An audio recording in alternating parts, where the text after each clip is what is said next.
Last episode, the Georgia Tech Yellow Jackets got their first FBS win of the Dynasty. And it wasn't just an ordinary win, it was a hard-fought victory on the road against ranked Louisville. After an 0-3 start, it looked like this season might be a complete disaster, but finally, in that Louisville game, the team played up to its full potential. And now it feels like there's new hope for a solid year. Here in Week 6, we're already playing our fourth ACC game, but it's actually our first home game of conference play, and we'll be facing the 4-1 Duke Blue Devils. And this is a big week for us, not only because we have a chance to keep up momentum and reach 500 again, but also because we finally have some recruits visiting.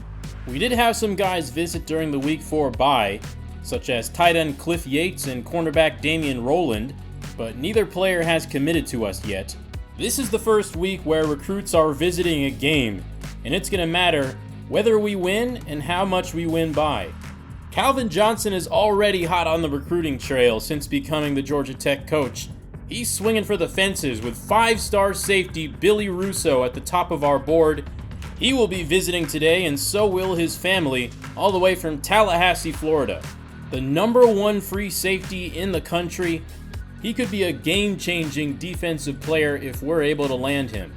Our other visiting recruit of the week is Mississippi running back Darrell Cooks, and he is very close to a commit, top 3 stage, and he has us first on his board. His family is also coming to visit. All we need is for the game to go pretty smoothly, and we should have our first commit of the Dynasty. Duke is 4-1, so they are a higher tier opponent than us, which means we get a big bonus if we win, and we don't get hurt that much if we lose. This team is around the same level as us talent-wise. They're an 81 overall, but so far they've surpassed expectations. They gave North Carolina their first loss last week, and all their wins have been by 8 points or more, except for a 25-point loss to UConn. UConn's also 4-1, by the way. This last game against North Carolina looks like it was decided by halftime. Tar Heels scored 2 touchdowns in the fourth quarter to make it look like less of a blowout. 6'5" quarterback Malik Murphy looks like he's going to be a tough matchup. The Texas transfer threw for 322 last week and also broke off a 68-yard run and scored a touchdown on the ground. Running back Jaquez Moore has also had a nice start to the year. But this team's also dealing with some key injuries. Wide receiver Jordan Moore is their highest rated player, and he's out with a groin injury, making Samir Hagans their top threat out wide. They're also dealing with an injury to their starting left guard, and their highest rated lineman is 80 overall, their right tackle. Their defense is headlined by interior pass rusher Kendi Charles, and a really nice cornerback duo of Chandler Rivers and Jalen Stinson. Middle linebacker Nick Morris Jr. would be one of their best players, but he's out with a dislocated ankle, which means we might be seeing a little bit of memorable factor on the field for the Duke defense. Alright, we're facing a Duke team that's not 100%. We are 100%. We showed last week that we are much better than our 2-3 record. Let's see if we can keep momentum up and go to 3-3. And would you look at that? Our stadium is back to being sold out. I damn near quit the Dynasty after I saw how empty it was in Week 3. All it took was a big win. Here we go in Week 6. Duke will receive as Jaden Moore, not Jordan Moore, takes the knee in the end zone. Malik Murphy out on the field in the shotgun, and he will pass on the first play. It's a mid-screen, and Eli Pinkall takes it for 5. Now motioning the slot receiver, a jet sweep for Javon Harvey, snuffed out by Romello Height, who, by the way, is still #1 on the Heisman watch list. That game against FCS East really boosted his stats. An early 3rd and 7 for the Blue Devils. Murphy passes it left, and the tight end makes the grab. Wide open is Jeremiah Hasley. Now a pistol set and a handoff to Jaquez Moore, who falls forward for a gain of 7. 2nd and 3, another handoff to Moore, and a gaping hole across the 30, and he's finally wrapped up by LaMiles Brooks at the 24. This defense has struggled against the run all season long. That one only gains 3. Devils nearly in the red zone. And here is Moore taking Kyle Eifert for a ride, all the way for a first down at the 14. A heavy set for the Blue Devils, and untouched, Jaquez Moore gets to the edge and scores a touchdown. An impressive first drive for the Duke offense, imposing their will, running it right down our throats. And we'll see how the offense can respond now. Eric Singleton looking for another big game. He's going to be matched up against a quality cornerback in Chandler Rivers.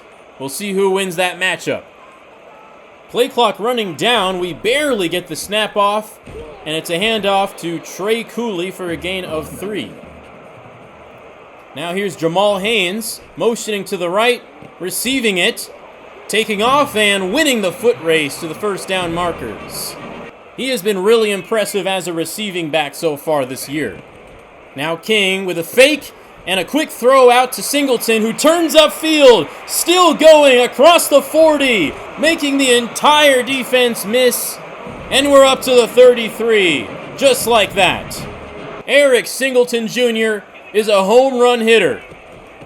We spread it out on first down and we hand it off to Cooley, who gains a big chunk, up to the 20. Now King with the read option, keeping it, showing the speed, and he's got space, all the way to a first down at the 8. An impressive first drive so far, showing the multiple facets of our offense. That outside run from Haynes is stopped behind the line. Second and goal from the 11. King with time. Singleton over the middle, and a touchdown. Great first drive. We got the passing game working, the run game working. Both offenses firing on all cylinders early, and it's tied at 7. Now it's time to see if we can defend Jaquez Moore a little better this time. We're not off to a great start. That run goes for a first down, and he's already up to 71 yards. A fake jet sweep, a fake handoff, and Murphy is sacked. Jordan Vandenberg bursting up the middle. Having a defensive tackle with his speed is really a luxury. They hand it off to Moore, and he is hemmed in after just a gain of 2. Third and very long, and the screen pass doesn't make it to Jaquez Moore, and we force a punt. Christian Leary is back to receive. We know how dangerous he is with the speed, breaking a tackle, cutting the other way, sideline to sideline, and he gets us 15 extra yards on the return. Here's Haynes King in the shotgun on 2nd and 8, pressured and brought down. Aaron Hall with the sack, and guess who he beat on that play? Joe Fusel. Maybe I'm being too hard on him, but he has not been very good in pass protection this year. 3rd and 15, King doesn't like what he sees. He takes off to run, and he fumbles the ball.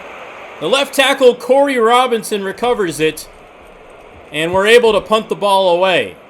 David Shanahan sends it to the sideline, and Jaden Moore picks it up at the 21, gaining about 14 yards on the return. 10 seconds left in the first quarter. Moore gets the ball again, legs churning, but he's stopped after a gain of 5. Second quarter underway. Moore again, and that's a gain of just 2. Warren Burrell with good run defense. Third down, they hand it off. Big hole for Moore. Across midfield and up to the 42. 97 yards for Jaquez. We're not giving him a reason to go away from what works. That gains 5, and Moore's over 100. The second quarter just started, guys. What are we doing? Javon Harvey motioning into the backfield as we dial up a blitz. That pass is backwards. Fumbled, recovered by Harvey, and that's a big loss. That was Sylvain Yanjuan getting his hands in the way of that cheeky little swing pass. Honestly, whether that was a forward pass or not is a complete toss-up. That looked 100% parallel to the yard line. But it sets up a 3rd and 13. Murphy up the seam and complete. Nick Lampert makes a big catch in traffic. And the Blue Devils are back in the red zone. There's a touch for Samir Hagans as he gains 8 yards on the jet sweep. His first catch of the day. 2nd and 2. It's the backup running back, Travis Bates. Absolutely blown up by LaMiles Brooks at the line of scrimmage. Can we stop him again on 3rd and 2? Murphy on the keeper, walks into the end zone. All that running with the running back, we forgot their quarterback's got some wheels too. They pull out the keeper at the perfect moment, and Duke takes the lead by a touchdown.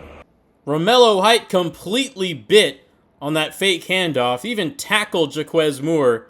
Didn't even realize he tackled the wrong guy until Murphy was already in the end zone. Offense back out on the field. Christian Leary on the mid-screen. That's how it's supposed to work. Open field, juking a man out up to the 39-yard line. For some reason, Leary's number changed to 1. I didn't do any number changes. It just happened when I loaded into this game. At least it didn't change to some weird number like 37 or something. There's a fake jet sweep and a deep shot. Jamal Haynes can't hang on. The throw was where it needed to be, but it would have been a tough play for Jamal Haynes to make. 2nd down, we go deep again. Rutherford knocked loose. Incredible play from the defensive back, but still, Haynes King is putting it on the money for his receivers. That's a dime to Christian Leary running across the field on 3rd and 10, moving the chains. 2nd down and 8 here. Duke sending pressure, and King not able to get the throw off, cleanly at least. 3rd down.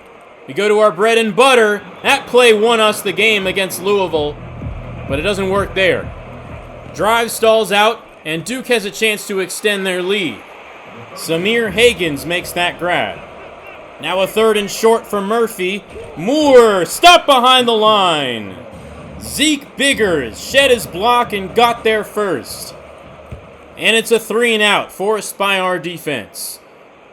Leary has space to return this punt, but great coverage from Joshua Pickett to stop him at the 38. We spread it out and we throw the screen to Leary. That one only gains 4. As we near the 2-minute timeout, 2nd and 6, Leary gets it again on the drag route and turns upfield for a first. We're right at midfield. We're in deuce close, and we run the stretch to the left side. Jamal Haynes can't get anything. 2nd down and 10. We got all 3 of our timeouts.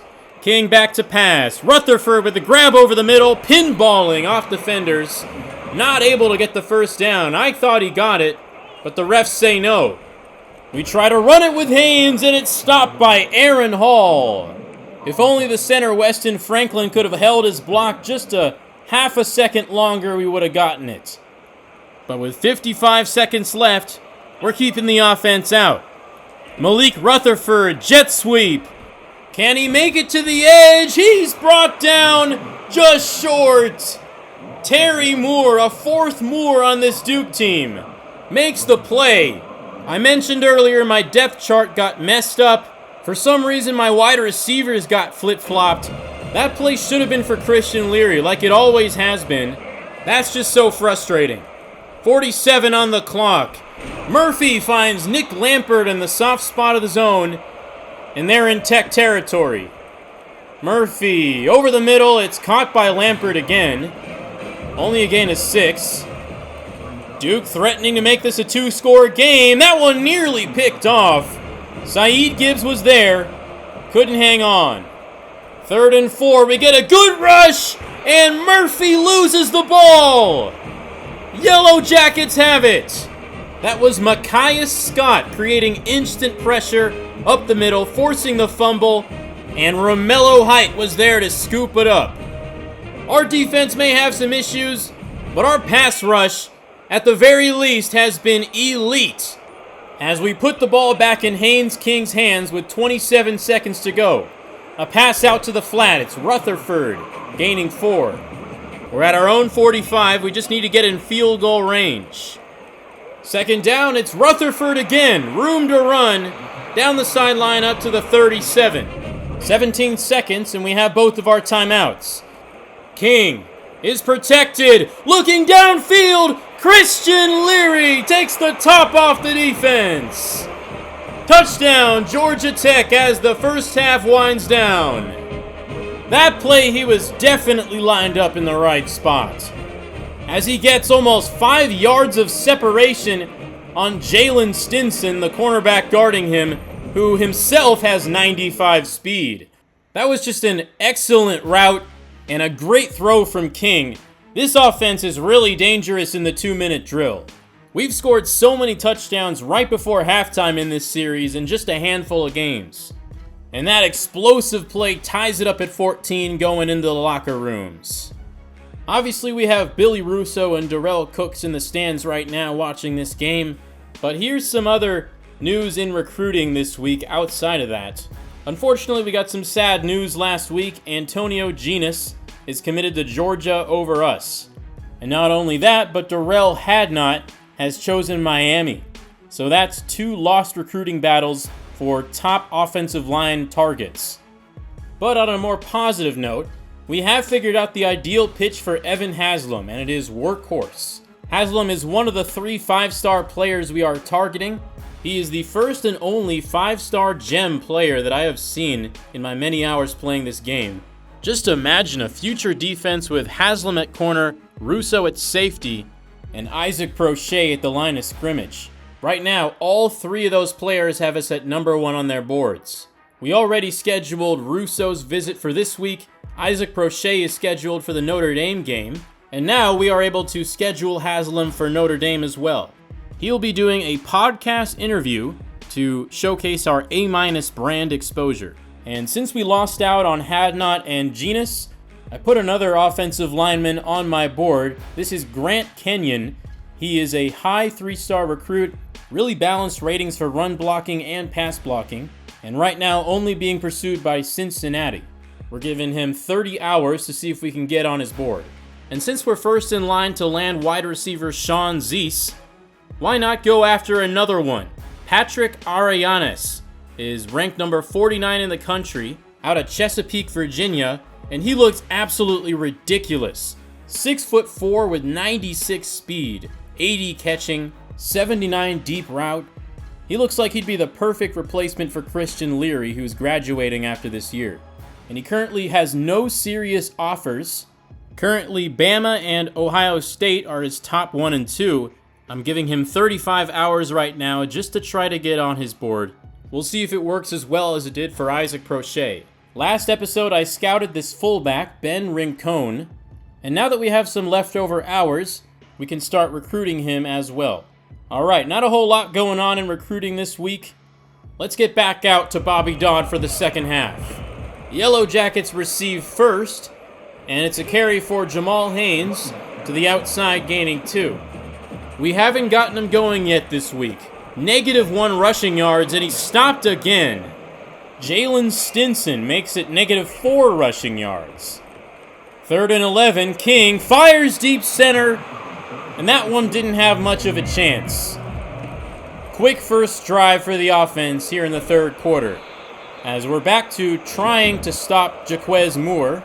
He will carry it on 2 straight plays. That one goes for negative yardage. Sylvain Yanjuin getting his hands dirty in run defense.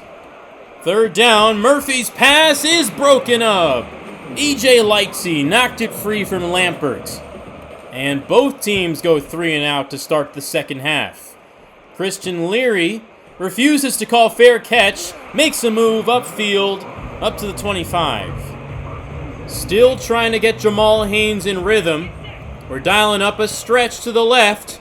Haynes breaks an arm tackle, room to run! No one's in front of him! It's a foot race to the end zone, and Jamal Haynes wins! They thought they had him bottled up, but you can't do that to a player like him for a full 60 minutes. Duke ran an all-out run blitz, plugging the gaps. They were not prepared for Haynes to take it outside. Broke that 1 weak arm tackle, and he was gone. As we take our first lead of the game. Now the crowd's back into it, as Jaquez Moore just keeps on pushing forward, up to 111 yards. Moore again, shrugging off Omar Daniels, and moving the chains for the Blue Devils. If we're not careful, he might finish with 200 yards. Jeremiah Hasley with the short reception, that gains 4. Javon Harvey now motioning into the backfield again. Are they going to try the same play? They do!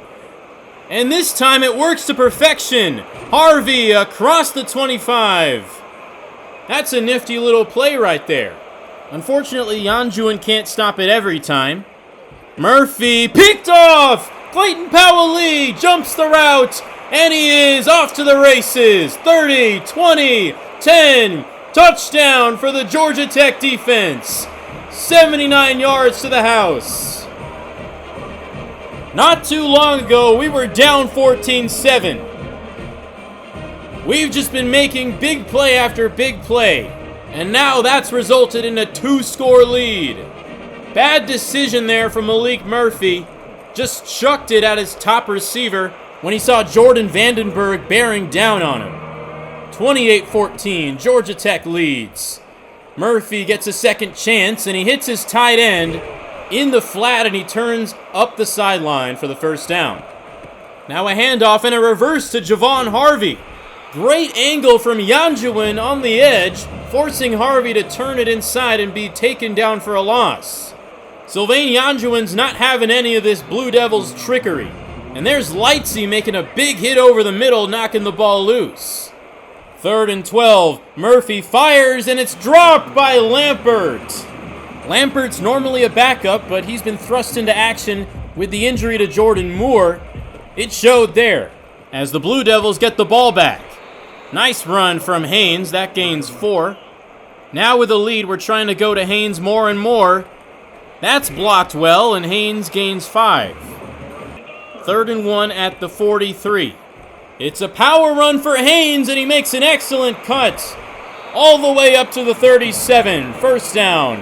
And Jamal Haynes is up to 100 on just 9 carries. Now a 3rd and 8 situation for Georgia Tech. King will throw over the middle, Singleton. So reliable as he moves the chains, and he's up to the 24. Under 2 minutes in the 3rd.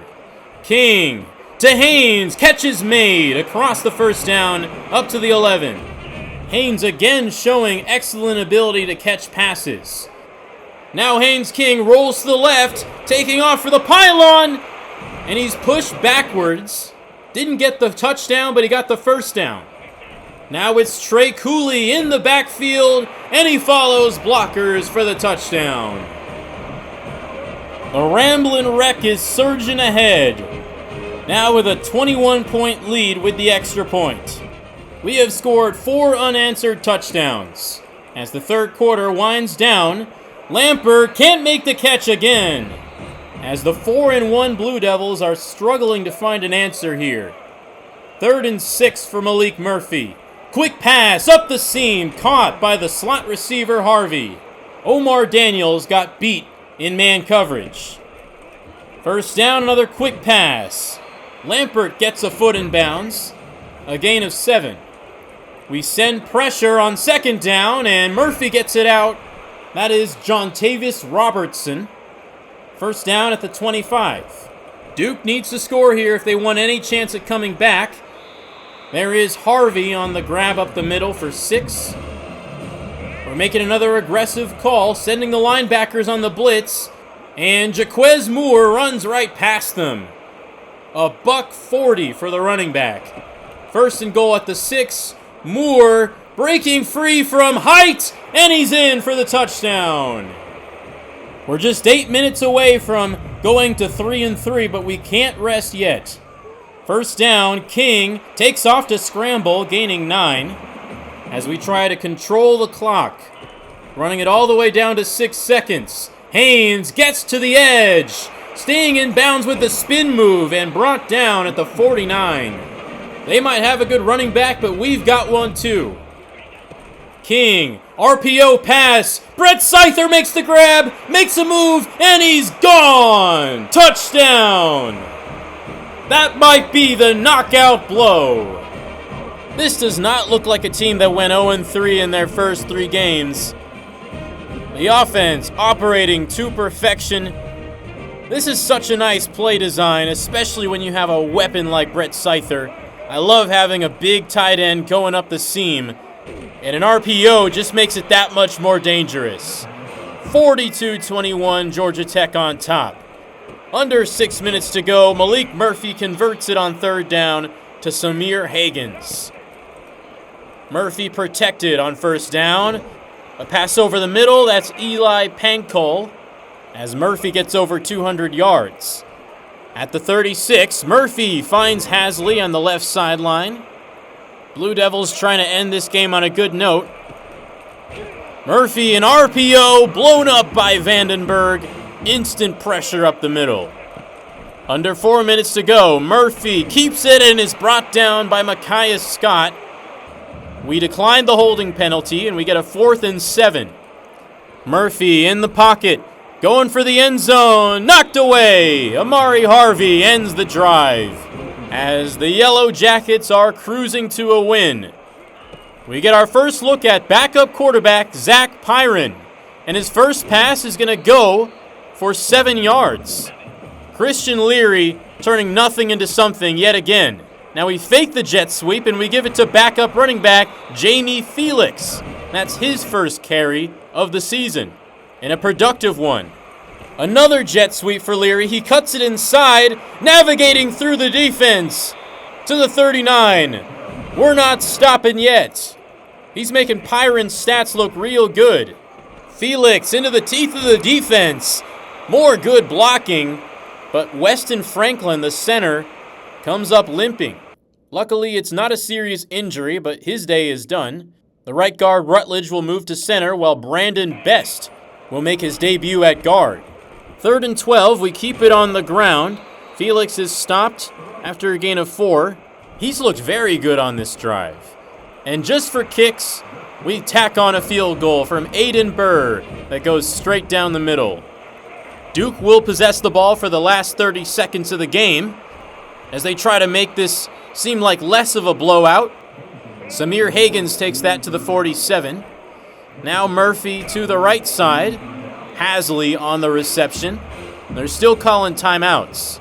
26 seconds to go. Murphy scanning and delivering to his running back, Jaquez Moore. First down at the 40. After 2 straight throwaways, it's now 3rd down, and that pass is batted down by Amari Harvey. One more play for the Blue Devils. Pressure from Romello Height. Murphy chucks it downfield, and it's intercepted. Warren Burrell puts an exclamation point on a 45-21 win. By far the most dominant of Georgia Tech's season. It was a tale of 2 halves. We were tied after 2 quarters, and then we went on a rampage, outscoring the Blue Devils 31-7 in the next 2 quarters. The first 3 games of the season, we looked increasingly worse with each loss. And then we respond by winning the next 3, and I feel like we've looked better and better with each win. First, we had a disappointing win over FCS East that we should have blown them out, but then we let them get back into the game at the end. Then a huge upset in Louisville, a tight game against a really good team that we ended up winning. And now, we're doing what we're supposed to do, taking care of business against a team that we are more talented than. Regardless of their 4-1 record and us being 2-3, we knew we were the better team, and we acted like it. It was another clean game from Haynes King. No interceptions, did have that one fumble on the 3rd down, but it was recovered by the offense. The running game looked better than ever, with both Cooley and Haynes breaking off big plays. The offensive line only let up 1 sack after not allowing any last week. There have obviously been times when it's clear that this is not a top offensive line. A lot of times King does not have the time to get the plays off that he needs to, but I still feel like they deserve a lot of praise right now. They're doing their job, and that's allowed King to have some really impressive stats. The defense really took it to Malik Murphy, forcing turnovers, bad decisions, sacks. Jordan Vandenberg was making life hell for him in the pocket. Micaiah Scott also forced that fumble, and the secondary was great, with Clayton Powell-Lee making a key interception for the 2nd straight week. But even though it was a great game for us, it wasn't a perfect one. Our defense did get bludgeoned on the ground yet again. We make every running back we face look like a top running back in the country. That is not a recipe for success against some of the really tough teams that we have yet to face this season. Notre Dame, Miami, Georgia, even North Carolina all have elite running games with great backs and great linemen. And right now, we're getting beat by just pretty good players. But with a third win in the books, we can now look at some scores around the country. We'll start with Louisville, who obviously we beat last episode. Then the following week, they beat Notre Dame. But in this one, they lose in overtime to SMU and drop from the rankings. Obviously, it was still a great win for us, but with them now unranked, it obviously looks a little bit less impressive. Regardless of that, though, Ja'Cory Brooks is a problem. 196 yards and a touchdown. NC State remained unbeaten with this win over Wake Forest, and they're now the number 5 team in the country. Unbeaten Miami went on the road to play 3-1 Cal, and they got the job done, winning in a defensive battle 15-10. A lot of the teams remaining on our schedule are looking really good. Regardless, Cal did put up a fight. They may have been able to win if Jaden Ott, their star running back, didn't get hurt. Closing out the ACC slate, Stanford also remains unbeaten, surviving a comeback attempt from Virginia Tech in this shootout win. Stanford has beaten some really good teams this year like Clemson, Syracuse as well, but they're going to be put to the test when they take on Notre Dame next week. Georgia remains number 1, but they were certainly tested by Auburn. They took them to overtime, but Georgia comes out on top, thanks to 3 touchdowns from Carson Beck to London Humphreys. In a rematch of the national championship last season, Michigan proved they're still a force to be reckoned with, beating Washington for a second straight time. This was a tight one until the fourth quarter when Michigan pulled away. Still though, it's been a really up and down season for Michigan, as they already have 2 losses and they were pretty ugly. Penn State squeaks by UCLA in a Big Ten thriller that went to multiple overtimes. The Nittany Lions were down at halftime, but Drew Aller put the team on his back, scoring 4 touchdowns through the air and rushing for 100 yards on the ground. Georgia remains number 1, but Ohio State is certainly making a case for it as they destroy ranked Iowa 56-14. And this was with their backup quarterback, Devin Brown, who ran over the Iowa defense for 78 yards and a score, while also tossing 4 touchdowns to true freshman receiver Jeremiah Smith. That guy is a beast in the video game and in real life.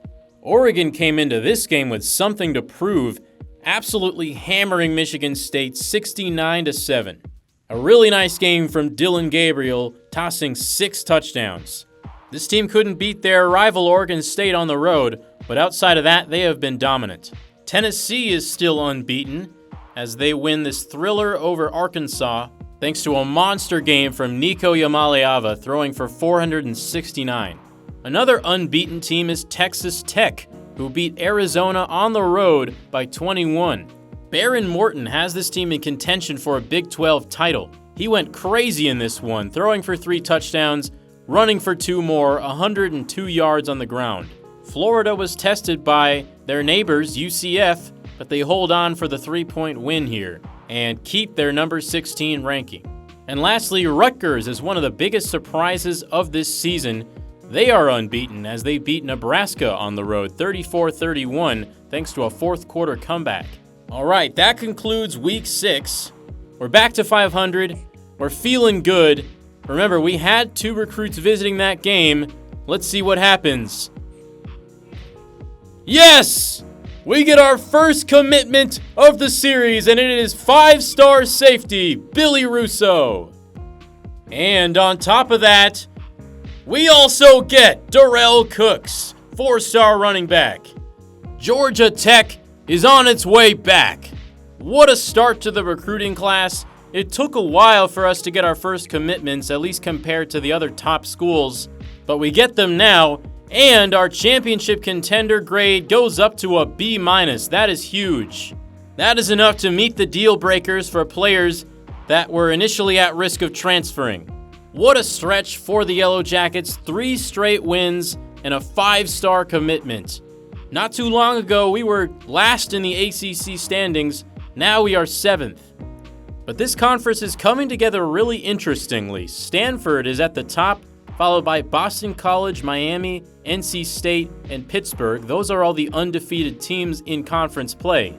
Then it's Florida State, and then it's us, who nearly beat Florida State. We're not dead yet. although a conference championship is probably out of the question. Our next game will be against a team that Duke beat right before we beat them. North Carolina is 4-2, but they have not won a game yet in conference play. That's going to bring this episode to an end. I hope you guys enjoyed it. The last 2 episodes have been really fun to commentate for obvious reasons. We'll be on the road in Chapel Hill, so we won't be able to have any recruits visit next week, but we're still nearing commitments from a couple different players, and if next game goes well, we should continue to add on to our recruiting class. If you like what you see in this Georgia Tech Dynasty, make sure to leave a like, subscribe, leave a comment with some feedback, or even recommend me to a friend. Whatever you feel comfortable doing. I'll see you all in the next episode of the Georgia Tech Dynasty very soon. Have a great day, everyone.